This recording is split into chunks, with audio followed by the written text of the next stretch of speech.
but not to press them into a book. No, he wanted to prod and question and provoke them, to talk to them. There was, he was certain, absolutely nothing more worth doing than talking to people. But not at 6:32 a.m. Central Standard Time, which was the exact moment when the phone on the wall in his kitchen rang on Tuesday, April 14th. Norman, standing at the sink and staring out the window while the coffee brewed, stirred himself from his pre-caffeine reverie and scowled at the phone. A line from a movie ran uselessly through his head. None of my friends would call at this hour. Which was a lie. His friends called all the time. It was the curse of knowing people in myriad time zones. Norman shuffled over to the phone, tilted his glasses up so he could read the caller ID, and saw Silver Spring, Maryland. He picked up the handset. "We've talked about this," Norman said. The voice from the other end was tense and excited.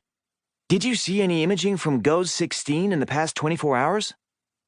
"It's 6:30 in the morning here, kiddo. And I'm calling you anyway, Norman, so imagine." Norman could hear the urgency in Perry St. John's voice, and he cleared his throat, pulling himself to attention. He liked Perry, and had since the moment the kid walked into his introduction to astrophysics class, listened to one lecture, then went right up to the revered professor and announced that he was looking for a mentor and had just settled on Norman. Who could resist that kind of chutzpah? 20 years of dinners and phone calls and emails after that first day in class, Perry was one of the lead researchers at NOAA's main observation station monitoring solar events. He put up with the lily-white astronomic industry giving him second looks and suspicious glances, and boy did he get tired of saying, "Yes, Neil deGrasse Tyson is a great inspiration to me."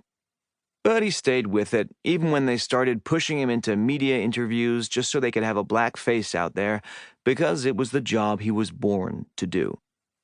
He liked to tell people he was a weatherman, which was technically true, but the kind of storms he monitored made Category 5 Earth hurricanes look like spring showers. He repeated his question to Norman. "Have you seen imaging from the past cycle?" "Last night," Norman said. "And thank you again for the login. Hours of fun. Hours, Perry." "Did you see the flare?" "Yes. 2 of them. Big ones. Suvi picked it up. They saturated the X-ray radiance sensors, so I haven't checked back. Why?" Perry paused on the other end, thinking. "Is it possible they masked a secondary burst? Or tertiary?" Norman furrowed his brow. "I suppose. Did the radiation hit Discover yet?"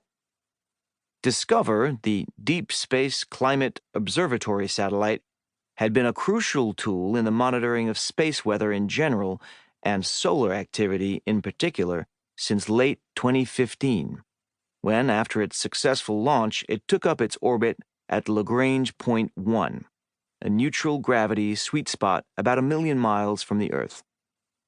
From there, Discover essentially hovered in place between the Earth and Sun, the array of sensors in its nose beaming near-to-real-time information back to NOAA. "Yes," Perry answered.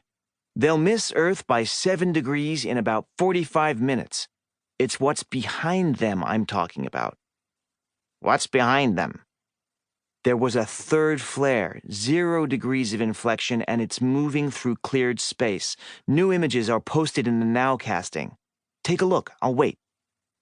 Ignoring the coffee, Norman took the cordless phone into his study and sat at the big oak dining table he used for a desk.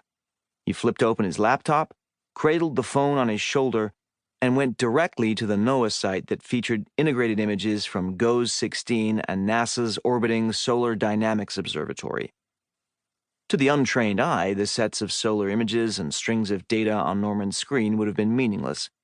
But to a mind that had been assimilating data both in visual and quantitative form like this for 65 years, the coronal captures and strings of numeric data he saw were the astronomical equivalent of a guy standing on the edge of a cliff, waving a lantern and screaming, "The bridge is out."